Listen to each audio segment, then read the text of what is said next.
So to start off this painting, I've begun by sketching out my design onto my cold press watercolour paper. This is 300 GSM, just using a pencil and a red coloured pencil.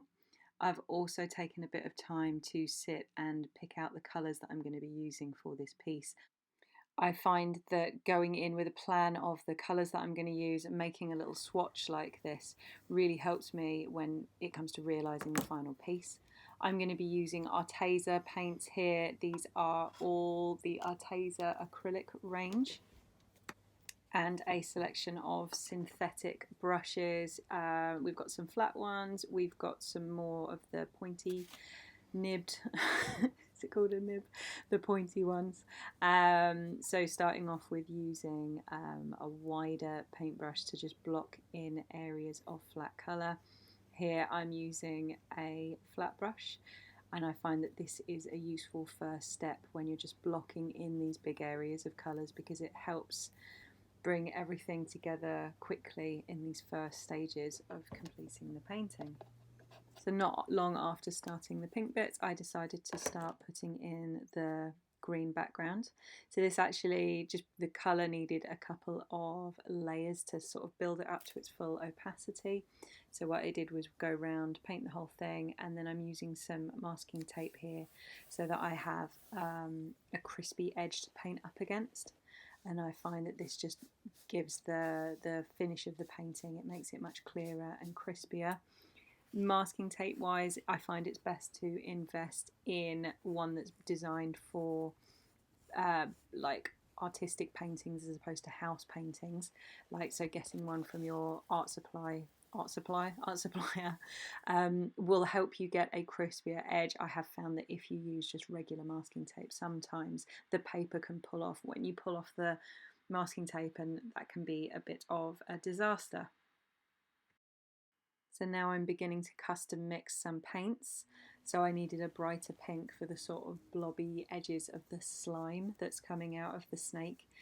And if I can give you one tip when you're mixing acrylic paints, is mix it with the heel of your brush or with some kind of stick or a tongue depressor or something, not with the paintbrush, like the brushy end of your paintbrush, and to keep mixing it long after you think it's mixed, because it will help keep the colour consistent, and it always takes a little bit longer than you think it's going to, and you can't, like with acrylic paint, you can't over mix it. So it's always the best way around to do it is to just keep mixing it. So you can see that I've switched from a wider or larger brush to block in areas of colour, and now I'm going for a more finer detailed brush. You can see here in the video it's a 0, so it's the smallest one in my set. Again, I'm just using a synthetic brush because I find that they work well with the acrylics. And I'm using custom mix paints again, so I'm going to just give you another quick little run through of exactly how I mix up my paints for a painting like this. So I tend to use a palette, or later on in this video you're going to see me mixing up colours on a tile, because a tile is non-porous. You can actually save your paints by putting some cling film or a glass or something over them if you need to leave them overnight. And again, mixing with the heel of the brush more than you think you sort of should, always mixing for a little bit extra time. And another thing that I like to do is, so I've mixed up the mid-tone, now I'm squirting on a blob of the white paint and mixing up a light version so that these two colours then sit next to one another. So when you're making a gradient, it makes it nice and easy to switch between the two colours. You've got the light and then the mid-tone, and then you can start applying the paint. I've switched back to my wider brush for this so that I can again begin blocking in larger areas of this lovely pink colour that I've made.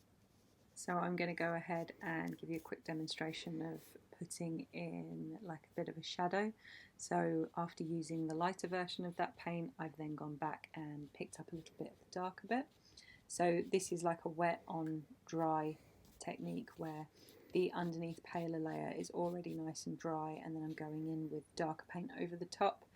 And you'll see that I then use the brush dipped in a little bit of water just to feather out the edges. And the purpose for doing this is it gives you a real nice flat surface to the painting. It stops you building up too much texture when you're using acrylic paints. They do have a bit of body to them, and there is a bit of a tendency for them to build up, and you get brush lines and things like that on your painting, and that's not a look that I wanted to have for the final piece.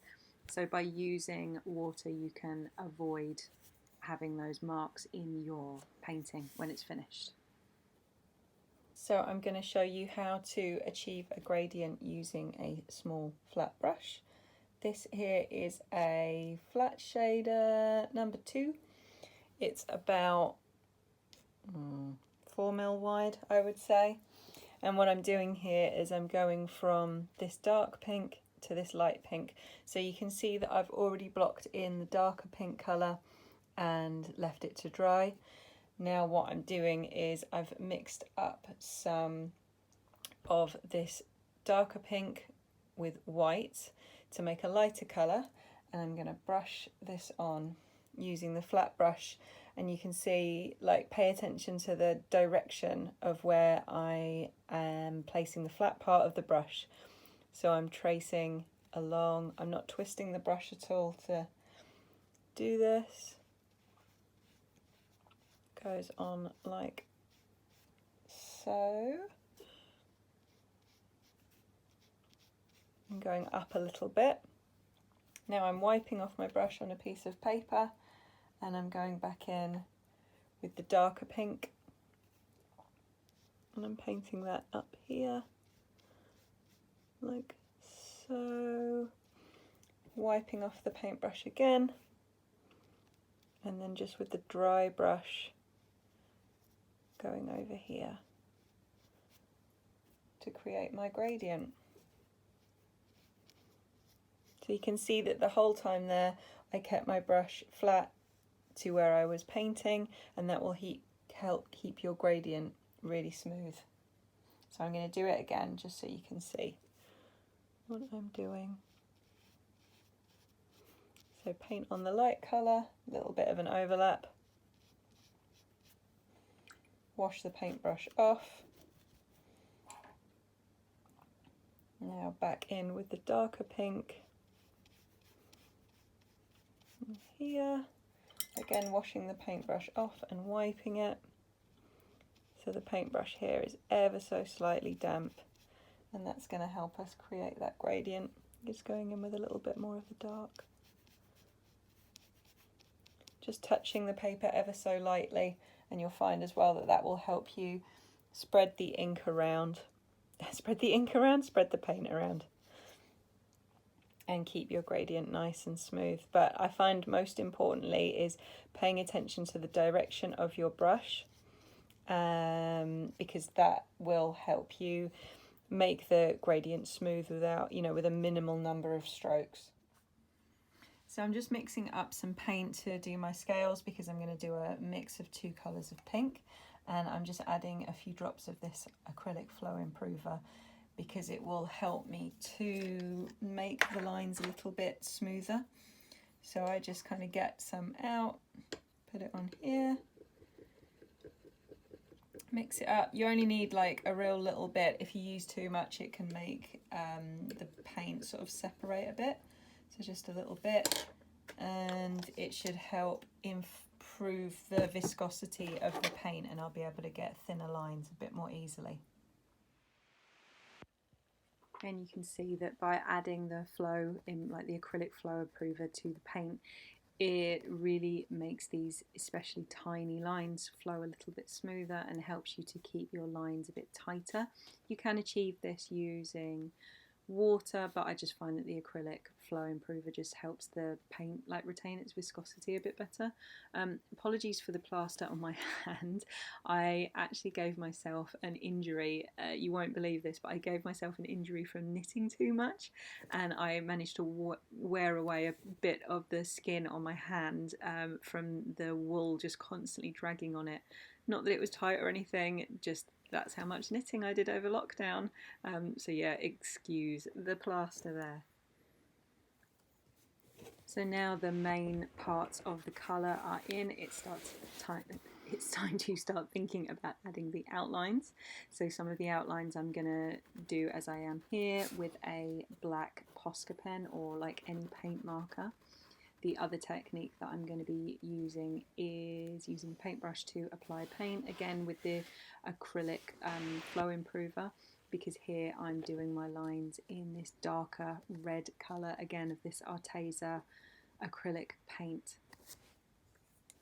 I think there is a real skill in painting a consistent outline because it's to do with your hand speed and it's to do with your choice of paintbrush and how you are actually applying pressure to the paintbrush. I'm using like a pointy ended paintbrush, and I find that that helps me to apply an outline smoothly and consistently.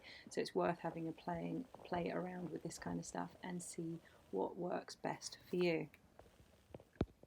So now that the main parts of the painting are pretty much done, the next phase that I kind of go into is going around and fixing things up and making sure things are perfect. Once I kind of put the outlines on the painting, there was some areas that I was slightly unhappy with. One of the bits I decided was these bits on the snake's tummy, I thought they were a bit too plain. They needed a little bit more definition because otherwise the whole piece was just all very pale pink. So I've gone back in afterwards and added some more dark pink shadowy details to it.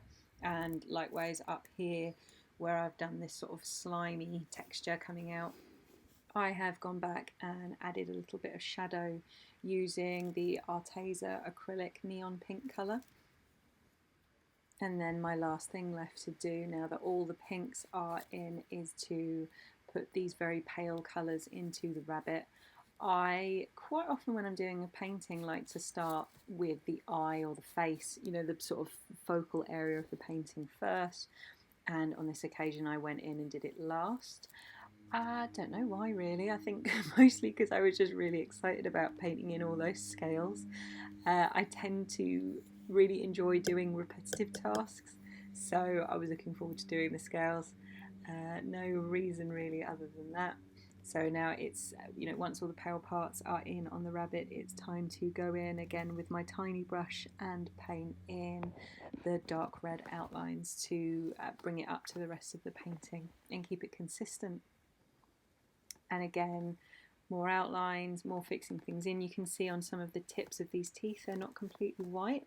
So I'm going around them with a black outline to bring them out, and then I'm going to go over them with a little bit of the white acrylic paint just to get the colour on those teeth nice and consistent. And it's all these little extra details that you put in, all those extra little touches, that's I think what brings polish to a painting and brings it all together at the end. And you'll notice here that I have started putting a piece of paper underneath my hand when I'm working. This is because I went to working flat on a table for this, and it means that you're not like applying any grease from your hand onto the painting. You can also do this wearing a glove, but I just find using a piece of clean paper is easier. So my final thing that I'm going to do with this painting is go around and use my Posca pen to do some little white highlights. This is the 0.07 Posca.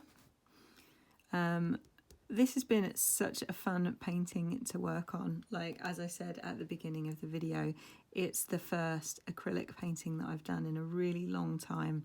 I used to paint with acrylics a lot, so it was fun to kind of flex my muscles and get back into this.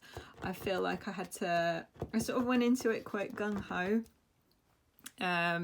because I do have that experience of using acrylics in the past. I was a bit like, yeah, I can do this. And wow, there's a lot of stuff you forget over time.